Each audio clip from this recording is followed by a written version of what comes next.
Scandale mondial, choc mondial, l'Ukraine trompée par les partenaires de l'OTAN. Et il ne s'agit pas de n'importe quel partenaire, nous parlons directement de Washington, c'est-à-dire des États-Unis, ceux qui paient toute la note du régime de Kiev encore aujourd'hui. Et oui, il s'avère que sous Donald Trump, rien de tout cela n'était arrivé, et maintenant, cela recommence encore une fois.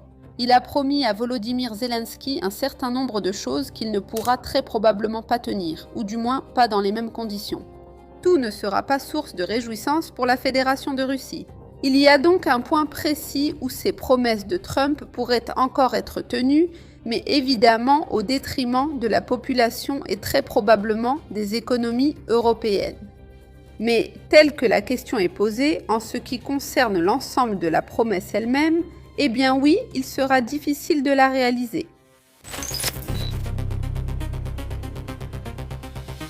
Avant de poursuivre la vidéo, nous traversons les moments les plus difficiles de cette chaîne, une situation inédite due aux coupures d'électricité et à la situation générale en Crimée.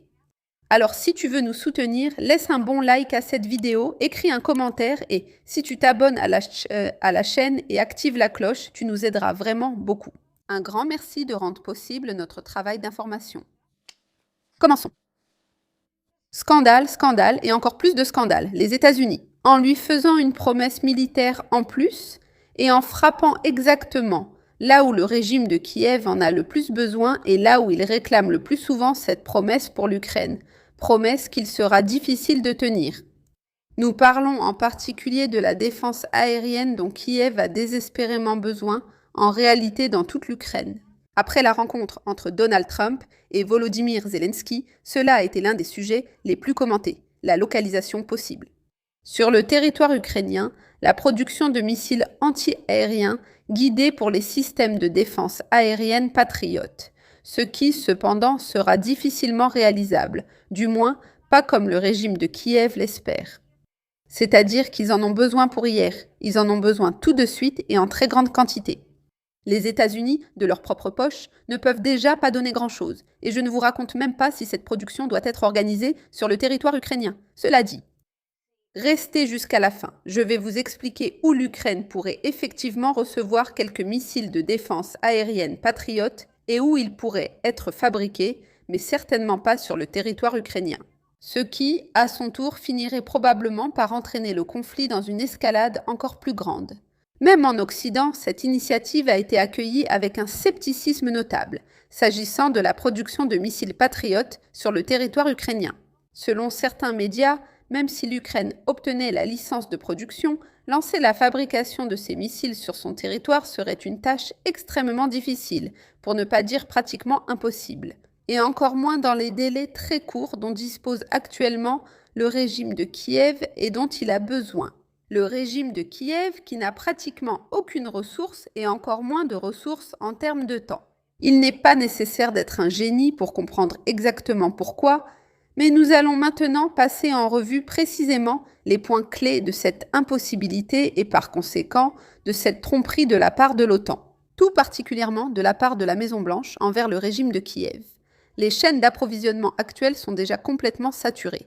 Ouvrir une nouvelle ligne de production nécessiterait des équipements hautement spécialisés, la formation de personnel qualifié, ce qui allongerait considérablement les délais du projet. La fabrication de ces missiles ne prend pas un mois, ni deux, et encore moins quelques semaines, mais bien des années.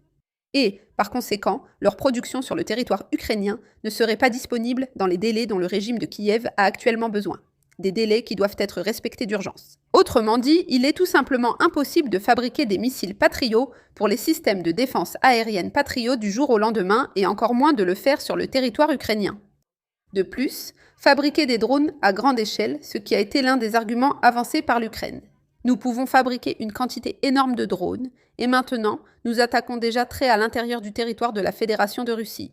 Et donc, évidemment, nous nous débrouillerons aussi avec la question des missiles de défense aérienne, mais ce ne sont pas deux questions comparables. Produire des missiles de haute technologie et produire des drones bon marché, ce n'est pas exactement la même chose. Et là, le régime de Kiev devra ajuster un peu ses attentes. Les médias occidentaux soulignent également que toute nouvelle usine de fabrication d'armement en Ukraine deviendrait presque immédiatement l'une des principales cibles des attaques de la Fédération de Russie. Et il est très probable que si cette usine était installée en Ukraine, cela se traduirait par un investissement vain de la part de l'Occident. Collectif, ce que personne n'est prêt à faire pour le moment. Parce que surtout en ce moment, alors que les attaques russes se multiplient et que l'on voit que le conflit prend des proportions de plus en plus graves.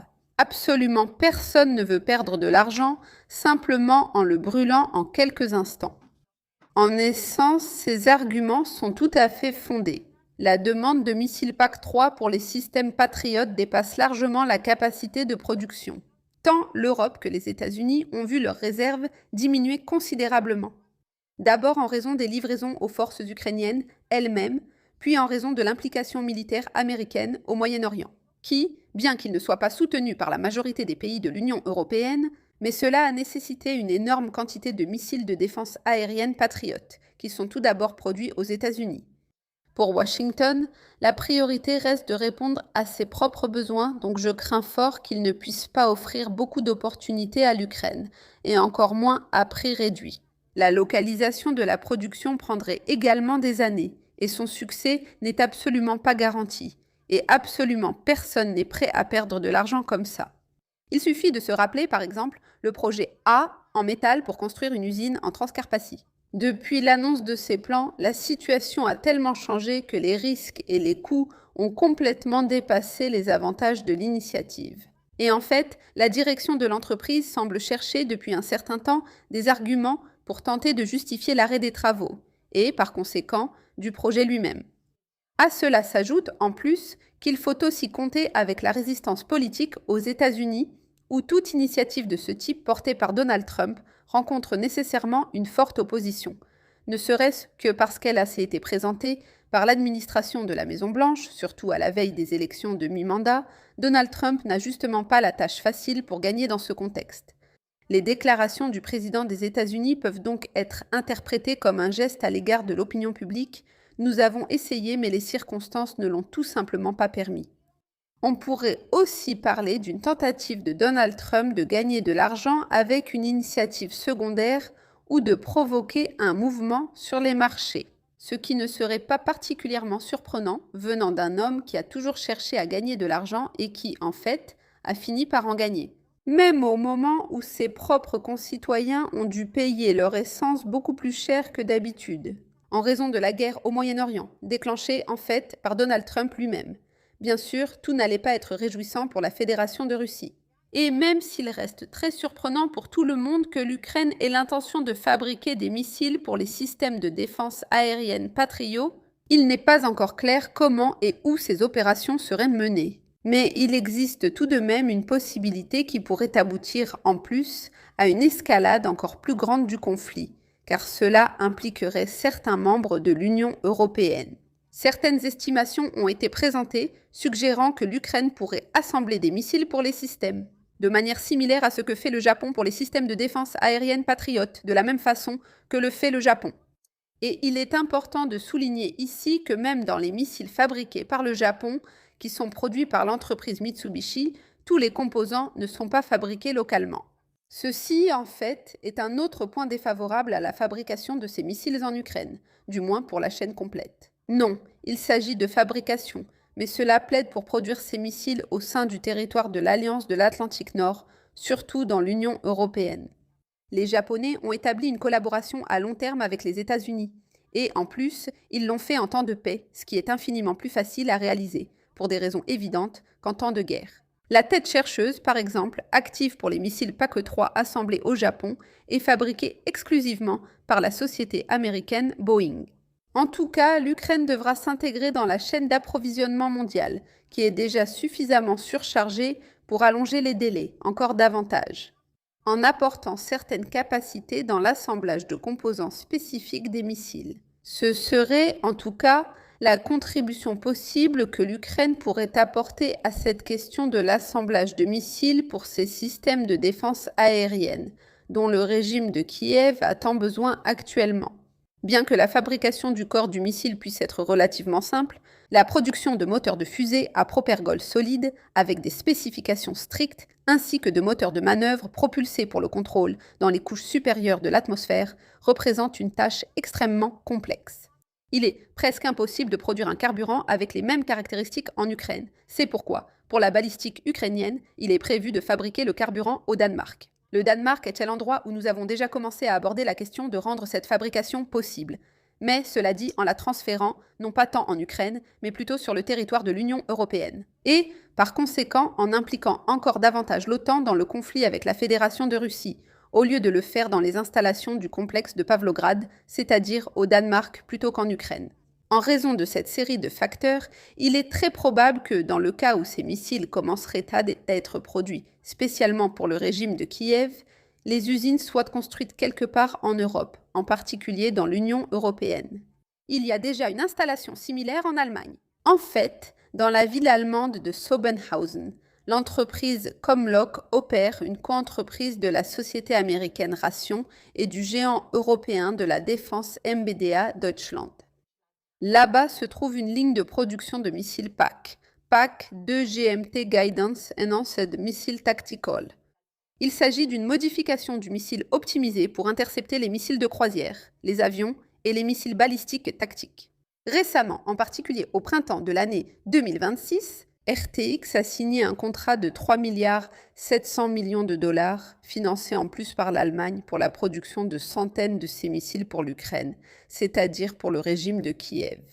L'usine est en pleine expansion. 250 millions d'euros ont été investis dans de nouvelles installations et l'inauguration officielle est prévue pour septembre 2026, avec une capacité prévue allant jusqu'à 180 missiles par an. Il est très probable qu'une partie de ces commandes soit également réalisée par la Pologne, c'est-à-dire pas seulement par l'Allemagne, mais aussi par la Pologne.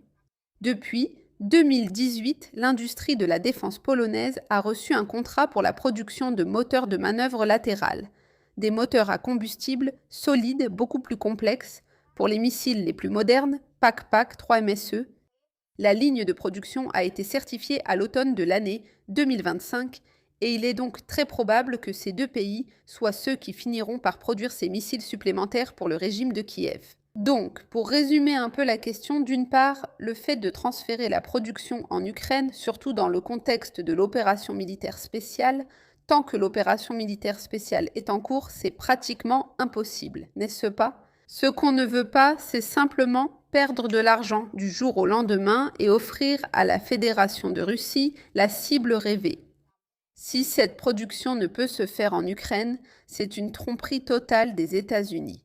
Mais d'un autre côté, cela ouvre aussi des possibilités pour que les différents complexes militaro-industriels et les diverses entreprises de production d'armement d'autres pays, en particulier de l'Union européenne, s'enrichissent.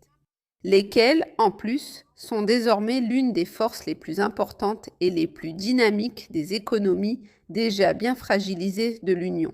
Alors, des missiles patriotes pour l'Ukraine, en ce moment, c'est hors de question produits en Ukraine, probablement pas non plus, mais avec une production allemande ou polonaise. C'est quelque chose que nous ne pouvons pas exclure. C'est quelque chose qui, je le répète, élèverait encore le niveau du conflit et nous confronterait à une nouvelle escalade, où la Fédération de Russie, qui jusqu'à présent n'a attaqué aucune cible à l'intérieur de l'Union européenne, pourrait, à un moment donné, finir par décider de le faire. Parce qu'à un moment donné, il faut mettre un terme à cette collaboration entre l'Ukraine et l'OTAN qui va déjà beaucoup trop loin.